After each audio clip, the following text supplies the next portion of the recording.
오늘 선교대 주일입니다. 선교대를 맞이해서 누가복음 8장 1절부터 3절까지 말씀으로 말씀을 전하려고 하는데요. 아직 감기를 많이 떨쳤는데 그래도 아직 목에 조금 남아 있어서 목소리를 조금 작게 내겠습니다. 양해해 주시기 바랍니다. 생명을 살리는 교양곡이라는 제목으로 하나님의 말씀 함께 나누겠습니다. 우리나라는 참 경제 성장을 급속도로 이룬 나라입니다. 지금은 거의 세계 10대 경제 대국 안에 들 정도로 굉장히 경제적으로 부유한 나라가 되었습니다. 세상에서 유례 없는 그런 성장을 이루었고, 어떤 일부 경제학자들은 더 이상 한국과 같은 일은 나오지 않을 거다 할 정도로 놀랄만한 성장을 이루었습니다. 그런데 과거에 우리가 너무 사실 우리가 이렇게 잘 살게 된 것도 그렇게 먼 시절이 아니잖아요. 100년만 놓고 보아도 그 100년의 절반은 굉장히 어려운 시절을 지냈기 때문에 그 어려운 시절을 지냈던 기억 때문인지 우리가 이제 이 가지고 있는 부를 잘 활용하고 아름답게 가꾸고 누리는 거에 대해서는 조금 그 경제력 발전보다는 못 따라가는 것 같아요. 예를 들어 선진국들이 가장 탁월하게 잘한다고 보여지는 이 기부 문화 같은 것을 보면 우리나라가 아직 많이 부족하구나라는 것을 깨닫게 돼요. 그 영국의 자선 지원 재단인 CAEF라는 단체가 있습니다. 거기서 세계 기부 지수를 발표한 게 있는데 그 순위에서 한국은 상위권일까요? 중위권일까요? 하위권일까요? 예. 씁쓸하죠. 하위권이라 말하면서. 근데 이게 하위권도 그냥 하위권이 아니에요. 2022년 조사했을 때 119개국을 대상으로 조사했는데 순위가 88위였습니다. 근데 이게 많이 오른 거예요. 2021년에는요, 114개국 중에서 110위였습니다. 기부를 안 한다라는 거예요. 이런 야한 이유도 조사를 한 게 있는데 공감은 돼요. 이해는 되는 이야기입니다. 경제적인 여건이 여력이 별로 없어서 기부를 못한다. 충분히 공감이 되고 이해가 됩니다. 근데 이제 우리가 교회로 이 이야기를 좀 가지고 오면 조금 다르게 생각해 볼 수 있을 것 같아요. 교회는 과연 흘러보내는 사역들을 잘하고 있을까? 사진 하나 보여드릴 텐데요. 이 미국의 어떤 한 교회의 로비에 있는 그 사진입니다. 저 박스가 뭘 것 같으세요? 푸드이라고 적혀 있죠. 푸드 팬트리 도네이션이라고 해서 컬렉터라고 해서요. 그 음식을 주일에 오거나 아니면 평일에라도 성도들이 가지고 와서 저기에 넣어 두면 저거를 가지고 가서 가난하고 식사를 못하는 사람들에게 나누어 주는 그 음식을 기부를 받는 함입니다. 교회에 딱 들어가면 가장 잘 보이는 곳에 누구나 다 볼 수 있는 곳에 심지어 제가 저 사진을 찍었을 때는요, 저 사진 있는 곳 바로 위에 뭐 있냐면요, 11조 드리는 안내체가 받침 붙어 있어요. 우리 식으로 말하면 필경대 옆에 저게 딱 있는 겁니다. 그 형편이 어려워 식사를 못하는 자들에게 남은 음식을 싸주는 게 아니라 새 것을 가지고 와서 넣어두고 그거를 이제 어려운 사람들한테 막 흘려 보내는 거예요. 본당 앞에 누구나 자주 볼 수 있고 흔하게 볼 수 있는 곳에 저게 있다라는 건 그 교회가 가지고 있는 복음을 전한다 혹은 이웃을 섬긴다, 사랑을 전한다라는 것이 어떤 의미, 어떤 정신과 문화를 가지고 있는지를 잘 보여준다라고 할 수 있어요. 생명의 열매를 맺어야 된다, 생명을 살려야 된다라는 구호보다 훨씬 더 강렬하게 다가오는 한마디인 거죠. 생명을 구하십시오 보다는 배고픈 사람에게 식사하십시오, 밥 먹으러 갑시다, 이게 훨씬 더 강하게 오는 거죠. 교회가 해야 되는 복음 사역이 이런 것들이 포함이 되어 있지 않을까, 중요하지 않을까라고 생각합니다. 물론 교회가 세상의 모든 부족에 대한 필요들을 다 감당할 수가 있습니까? 불가능하죠. 우리는 세상의 모든 어려움들을 다 감당할 수는 없어요. 현실적으로도 불가능합니다. 그러나 완전히 해결할 수 없다고 해서 아무것도 시도하지 않는 것은 또 우리가 해서는 안 되죠. 내가 이 정도밖에 못 도와주는데 근본적으로 도움이 못 되는데 이게 무슨 의미가 있을까라고 해서 아예 안 하는 것은 옳지 않다라는 것입니다. 그래서 우리는요, 늘 이걸 고민해야 돼요. 무엇을 할 것인가? 어떻게 할 것인가? 어떻게 하나님의 사랑을 실질적으로 드러낼 것인가를 고민해야 됩니다. 이런 고민을 가지고 오늘 본문을 좀 나눠보려고 합니다. 오늘 본문은요, 예수님에게는 굉장히 일상적인 일이었습니다. 각 성과 마을을 두루 다니면서 하나님 나라를 선포하고 복음을 전하는 일. 마태복음 9장 35절에 예수께서 사셨던 삶을 이렇게 정리되어 있죠. 가르치고 전파, 살려내고 약한 것을 고치는 이 일들은 예수님께서 하시는 일상의 일이었어요. 근데 오늘 본문의 말씀은 그렇다면 그냥 일상의 일의 상투적인 반복에 불과한가? 오늘 본문에 보시면 그러함에도 불구하고 우리가 주목해 볼 만한 것이 있습니다. 먼저 우리가 보아야 될 것은요, 이들과 쫓아다녔던 사람들, 소위 제자 그룹이라고 부를 수 있는 사람들이 같이 했다라는 거예요. 그런데 그 속에 우리가 알고 있는 제자도 있지만 또 다른 누군가가 있었습니다. 누가복음 8장 1절 보시면 예수님께서는 홀로 복음을 선포하지 않고 12제자와 함께 하셨다라고 말씀을 합니다. 누가복음 6장에서 12명을 제자로 세우셨고 그 제자들은요, 그냥 예수님과 함께 쫄래쫄래 또 따라다니는 추종자들이 아니라 예수님과 함께 걸어가며 예수님과 함께 먹고 자며 예수님께서 복음을 전하는 방법, 예수님께서 사람들을 상담하는 방법, 예수님께서 사람들의 약한 것들을 쫓아내고 치료하시는 것들을 같이 지켜보며 같이 그 사역들을 감당했었습니다. 사도들, 제자들은 이 일들을 했다라는 거 우리가 너무나 잘 알고 있죠. 그런데 여기서 조금 의외가 되는 것은요, 그 외에 또 한 무리가 있었다라는 거예요. 이 한 무리들은요, 당시 시대에서는 파격적입니다. 당시 시대 사람들이 이것을 보면 잘 이해가 안 되는 거예요. 누가복음 8장 2절과 3절 말씀 보시면 12제자들 뿐만 아니라 다른 여성들의 존재를 언급합니다.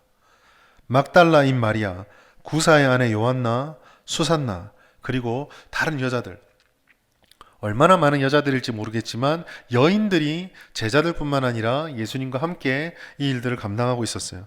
사실 이것은 굉장히 충격적인 이야기입니다. 왜냐하면 당시 문화에서 여성들은 열등한 존재로 여겨졌고, 그래서 유대인 문화뿐, 물론 그리스 로마도 마찬가지지만 유대인 문화에서 랍비들은요, 정통에 가깝고 전통을 충실할수록 여인들을 가르치지 않습니다. 여인들과 함께 하지 않고 여인들을 제자로 받지 않아요.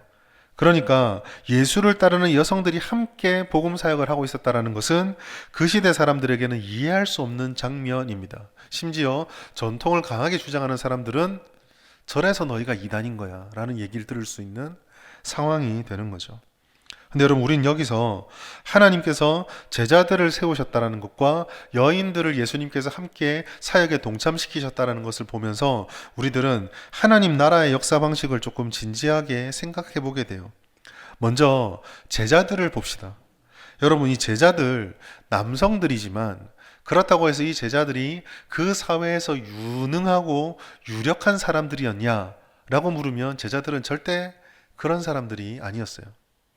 물론 그 중에는 세리처럼 정부에서 일을 하는 사람도 있고 또 하나님의 말씀을 가르칠 수 있는 그런 선생의 자리에 있는 사람도 소수 있지만 대체로 예를 들어 대표적으로 예수님께 처음 부름받았던 4명의 제자들 같은 경우는 갈릴리 어부 출신입니다. 베드로, 안드로, 야고보, 요한. 근데 여러분, 이 갈릴리란 지역은요, 사람들이 그렇게 주목할 만한 곳이 아닙니다. 이 갈릴리에 대한 유대인들의 인식은 마태복음 4장 15절에 잘 드러나요. 마태복음 4장 15절 보시면 이방의 갈릴리여라고 말합니다. 여러분, 유대인들에게 이방은 어떤 의미예요? 그냥 우리가 살고 있는 경계선 바깥에 있는 이웃 존재입니까? 아니죠. 유대인들에게 이방은요, 그냥 개돼지예요. 우리식으로 표현하면 예전에 우리가 막 사대주의에 막 쩔어 있을 때, 유교에 막 쩔어 있을 때 우리 빼고 나머지는 다 뭐라 불렀죠? 오랑캐라고 처음 들어본 말 아니죠? 오랑캐라고 불렀습니다. 혐오의 말이죠. 그러니까 이방의 갈릴리아라는 것은, 갈릴리는 사람들이 좋아하는 것이 아니에요. 다시 말해서 베드로와 안드로와 야고보, 요한이 유대 사람들인데 이방 땅과 같은 갈릴리에서 어부 생활을 하고 있다라는 건 이 사람들은 주류가 아닌 거예요. 주류 사회에서 내쳐져서 거기서 자리를 잡지 못하고 이렇게 비주류의 지역까지 올 수밖에 없었던, 우리식으로 말하면 좀 실패한 인생들이죠. 변방의 초라한 인물들입니다. 여성들은 더 말할 것도 없고요. 그런데 예수님께서는요, 그들을 부르셨습니다. 그들을 가까이 오도록 허락하셨습니다. 그리고 불러서 가까이 오게 허락해서 아이고 너희 불쌍하다 그래 쭈쭈쭈쭈 해준 게 아니라 주님의 일을 하는데 동역자로 세우셨어요. 같이 그 일을 감당하도록 하나님의 제자로 하나님과 함께 일하는 자들로 부르셨다라는 것입니다. 사실은 여러분 이게 우리들에게 굉장히 큰 희망이에요. 우리 역시 예수님의 사랑으로 부름을 받은 하나님의 자녀들입니다. 만약에 예수님께서 이 당시에 복음을 전하러 오셔서 부른 사람들이 왕족, 귀족, 부자, 똑똑한 사람, 젊고 힘 있는 사람, 능력 많은 사람, 모두가 봐도 좋아할 사람만 골라서 부르셨다면 우리 얼마나 좌절했겠어요. 저는 왕도 아니고요. 부자도 아니고요. 세계를 가르칠 만한 똑똑한 사람도 아니고요. 아무것도 가진 게 없는 우리들인데 더군다나 성경은 우리를 죄인이라고 그러는데 하나님께서 그런 이들을 불러서 하나님의 은혜로 자녀 삼아 주시고 자격도 따지지 않고 오직 예수의 사랑과 은혜로 사람들의 선호나 사람들의 판단이나 사람들의 평판이나 그런 것에 아랑곳하지 않고 오직 그 영혼을 소중하게 보시는 예수님의 사랑으로 하나님의 제자로 불러 주셨습니다. 여러분 우리가 제자가 되었다는 의미는 그런 거예요. 우리가 뭘 가지지 않아도 우리가 뭔가 부족해도 다른 누구보다 사람들에게 별로 주목받지 못하는 인생을 살아도 아무 문제가 될 것이 없습니다. 오직 하나님께서 나를 하나님의 자녀로 삼아주시고 제자로 불러주셨다라는 거. 우리가 예수를 믿는 순간 제자가 되었다는 것은 그런 의미예요. 모든 평판과 모든 조건을 뛰어넘는 하나님의 소중한 동역자. 그게 제자이고 그게 성도이고 그게 우리 교회입니다. 하나님께서는 이렇게 부른 제자들을 통해서 두 가지 일을 행했다라고 오늘 말씀에 말합니다. 첫 번째는요, 선포와 섬김인데 하나님 나라를 선포하고 복음을 전하는 일에 제자들이 함께 동역을 했습니다. 예수님께서는 제자들에게 하나님 나라를 선포하고 복음을 전하는 것을 그들을 데리고 다니면서 보여주셨어요. 여러분, 하나님 나라를 선포했다는 것을 우리는 주목해 보아야 합니다. 여러분 나라라고 하는 것은 단지 경계선만이 아니죠. 땅 따먹기처럼 경계선을 쭉 그었다고 해서 나라가 되는 것이 아닙니다. 특별히 세상의 땅의 나라 위에서 하나님께서 하나님 나라를 전했다는 것은요, 권세와 힘과 질서의 충돌을 의미하는 거예요. 나라는요, 권세가 있고 힘이 있고 질서가 있습니다. 즉 하나님 나라를 선포하셨다라는 것은 새로운 질서가 이 땅의 일반적인 우리가 아는 그 질서가 아니라 하나님 나라의 진리와 질서가 선포되었고 그 능력이 나타났다라는 거예요. 그 능력이 나타나는 것을 예수께서 보여주신 가시적인 교육이 병 고치고 귀신 쫓아내고 하나님의 역사들을 이적과 기적들을 보여주는 것이었거든요. 예수께서는 가르치셨고 예수께서는 보여주셨고 예수께서는 삶으로 드러내셨습니다. 이런 기적을 보여주고 이런 복음을 전파하는 것을 통해서 예수께서 원하셨던 것은 제자들이 그러한 삶을 살고 그 사명을 감당하기 원하셨던 거예요. 복음을 선포하는 것과 그리고 복음이 실제적으로 역사할 수 있도록 삶으로 드러내는 것. 아까 처음 설교 드릴 때 예를 들었다면 배부르게 하라. 하나님께서 우리의 굶주림을 채우신다. 라고 말씀했을 때 영혼의 굶주림을 해결해 주는 말씀 선포도 되겠지만 그런 음식들을 가져와서 나눠주는 실제적인 행동들을 통해서 복음을 드러내게 하셨던 것입니다. 이것이요 제자들의 존재의 목적과 사명이었어요. 마가복음 6장 6절 7절 보시면 예수께서 두루 촌에 다니시며 가르치셨다고 되어 있습니다. 근데 가르치고 난 뒤에 예수님은 제자들을 둘씩 보내면서 그들에게 더러운 귀신을 제어하는 권능을 주셨어요. 이 권능을 주신 이유는 내가 가르친 것처럼 너희도 가르쳐야 되기 때문입니다. 가르치면서 삶으로 보여주고 능력을 나타내고 이게 교회와 제자들의 존재의 목적의 본질이에요. 두 번째로 여기에 여인들이 했던 사역이 나타나는데 이 여인들은요 자신들의 소유로 그들을 섬겼어요. 사실 이 누가복음 8장은 누가복음만의 굉장히 좀 독특한 시선이 담겨 있습니다. 누가복음과 사도행전은요 특별히 이제 복음서로 따지자면 마태, 마가, 누가, 요한 넷 중에서 약간 독특한 시선을 보여줘요. 각 성경마다 독특한 특징들이 있지만 왜 좀 독특하냐면 마태도 마가도 요한도 유대인인데 누가는 이방인이거든요. 이방인의 시선으로 주류의 시선이 아닌 비주류의 시선으로, 사람들에게 인정받는 사람들의 시선이 아니라 소외받는 시선으로. 그래서 누가의 기록에는 여인들에 대한 이야기가 굉장히 많이 나옵니다. 그 당시에 사람들이 여성들을 사람으로 열등하게 취급했기 때문에. 근데 이 여인들이요, 그냥 예수님을 쫓아다닌 게 아니에요. 마치 아이돌 쫓아다니도 오빠 하면서 쫓아다닌 게 아닙니다. 이 여인들은요, 뭔가를 하고 있어요. 그게 바로 자신의 소유로 예수님의 사역을 섬기고 도왔다라는 거죠. 여러분, 하나님의 사역을 이야기할 때 우리들은요, 양극단을 경계해야 돼요. 하나는 지나치게 하나님의 사역을 영적인 것만으로 몰아가는 것입니다. 예를 들어서 하나님의 능력만 바라보고 우리가 처해 있는 현실들은 완전 무시해버리는, 주님 하시면 다 하십니다, 초월적인 역사하시는 분이 맞지만 그런 특별한 은혜들을 우리에게 주시기도 하지만, 그렇다고 해서 하나님께서는 현실에 우리가 고민하고 경영하고 기업하고 지혜를 모으는 것을 무시하지 않는데 이걸 완전 무시해버리는 거예요. 다른 극단은요, 현실만 붙잡는 것입니다. 현실의 한계와 조건만 바라보면서 때로는 뛰어넘는 결단을 해야 될 때 결단하지 못하고 하나님의 초자연적인 역사와 능력들은 다 외면해버리는 것. 하나님께서 복음을 전하는 사역이 영적인 것처럼 보이지만 그 영적인 사역 위에 권세와 함께 실질적인 물질의 섬김도 같이 가고 있음을 오늘 말씀을 통해서 우리에게 보여주시는 거예요. 성경이 이 두 가지를 나란히 기억하고 있다는 거, 사도들의 복음 선파와 여인들의 물질적인 섬김 두 가지를 나란히 기록하고 있다는 것은 성경은 이 두 가지를 다 중요하게 생각한다, 하나님의 사역에 이 두 가지가 같이 간다는 것을 보여주는 것입니다. 바울을 이방인의 사도로 부르셨을 때도 마찬가지예요. 바울이 헌신하고 주님의 복음을 들고 나갈 때에 그 홀로 나간 것이 아니라 그를 뒤에서 지원하고 지지하는 팀이 꾸려졌었고, 그 팀을 보내주는 교회가 있었고, 그 사역의 길들을 걸어가며 함께 사역하고 신앙생활했던 교회들이 필요를 공급해주는 물질적인 채움이 있었습니다. 빌립보서 4장 16절 말씀 같이 읽을까요? 시작.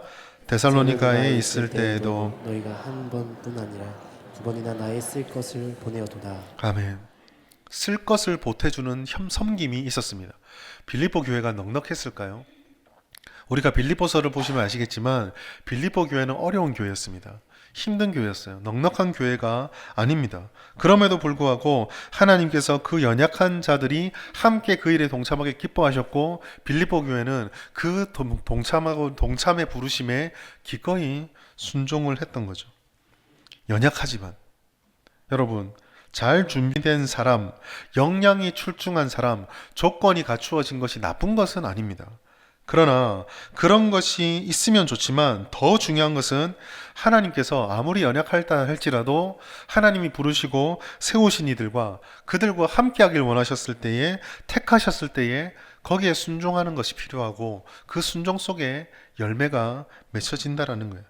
심지어 하나님께서는 우리가 약합니다, 우리가 부족합니다 라고 스스로를 낙담에 빠져 있는 사람들을 향해서 하나님께서는 약한 것으로 강한 것을 이기시는 분이시다 라고 말씀해 주셨어요. 고린도전서 1장 27절 다시 한번 같이 읽겠습니다. 시작. 그러나 하나님께서 세상에 미련한 것들을 택하사 지혜 있는 자들을 부끄럽게 하시고 세상에 약한 것들을 택하사 강한 것들을 부끄럽게 하시느니라. 이것이 하나님의 뜻입니다. 강한 것을 사용하지 않으신다라는 게 아니에요. 지혜를 사용하지 않으신다라는 것이 아니에요. 사용하시지만 주님보다 앞설 수 없는 거죠. 연약하다고 해서 아무것도 못하는 게 아니에요.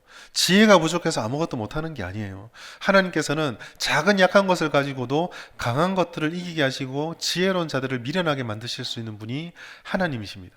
결국 열쇠는 하나님의 인도하심, 하나님의 이끄심에 우리가 얼마나 순종하는가요? 이런 면에서 보자면 하나님의 사역을 한다, 신앙생활을 한다는 것은요, 교향악을 연주하는 것과 같습니다. 각 악기가요, 자기의 파트를 최선을 다해서 연주를 해요. 1시간짜리 곡 중에 어떤 악기들은요 30분 40분 주구장창 연주하는 악기도 있겠지만, 어떤 악기들은 잊을만 하면 한 번 두둥, 잊을만 하면 두둥, 1시간 중에 한 10분 연주하나? 그런 악기들도 저 속엔 있어요. 그러나 5분이고 10분이라고 해서 하찮다고 해서 아무 존재가 가치가 없습니까? 그 5분 10분을 채워줘야 아름다운 한국의 교향곡이 연주되는 것처럼 지휘자 주님 앞에서 하나님께서 우리에게 맡겨주신 그 역할에 하나님의 부르심에 순종할 때 아름다운 열매의 사역, 아름다운 교향악과 같은 사역이 열매 맺게 되는 거거든요.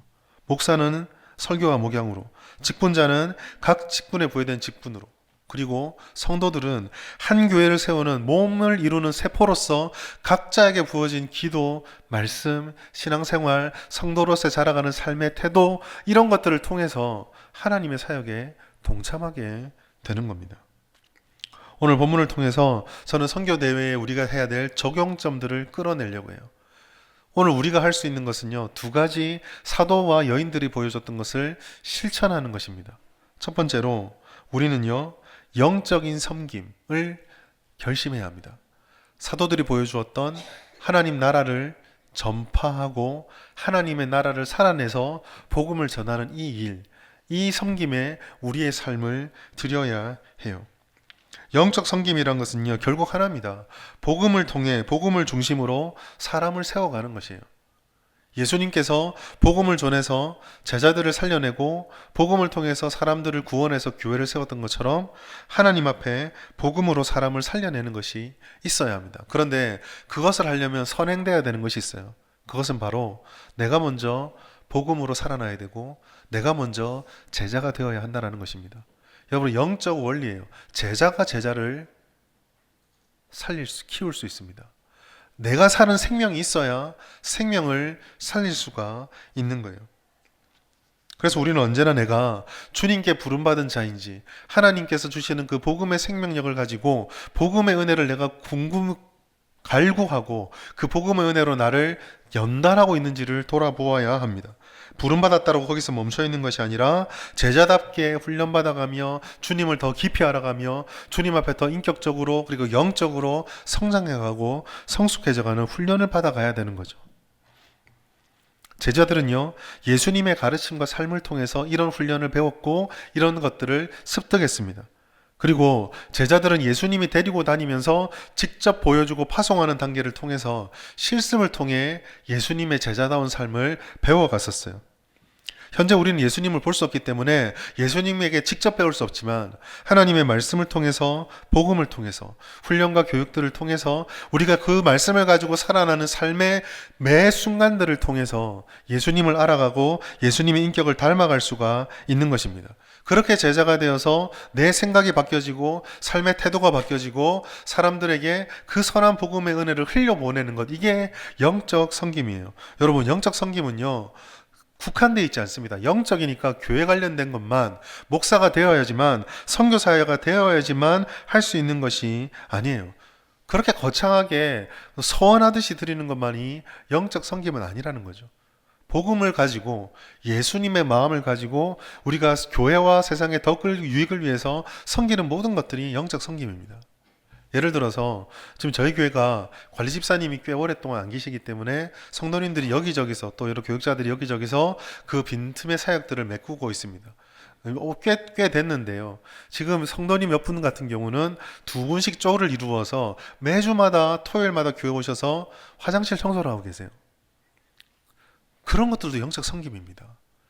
예수님의 마음으로, 주님의 마음으로 하나님께서 주셨던 성도들이 주일에 와서 깨끗하게 화장실을 사용할 수 있게 해주기 위해서 그 화장실을 청소하는 것도 영적 섬김이 되는 거예요. 성경을 가르치고 기도하는 것만이 영적 활동이 아닙니다. 주님을 품고 주님 뜻대로 생각하고 주님의 말로 말하고 주님의 마음으로 행동하면 그 모든 것들이 영적 섬김이 되는 거예요. 주방봉사도 훌륭한 영적 섬김입니다. 주차 섬김도 마찬가지고요.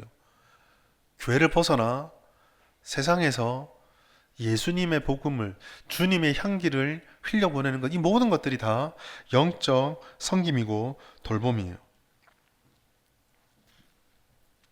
두 번째로 거기에 우리는 물질의 섬김도 결심하고 또 기억해야 합니다.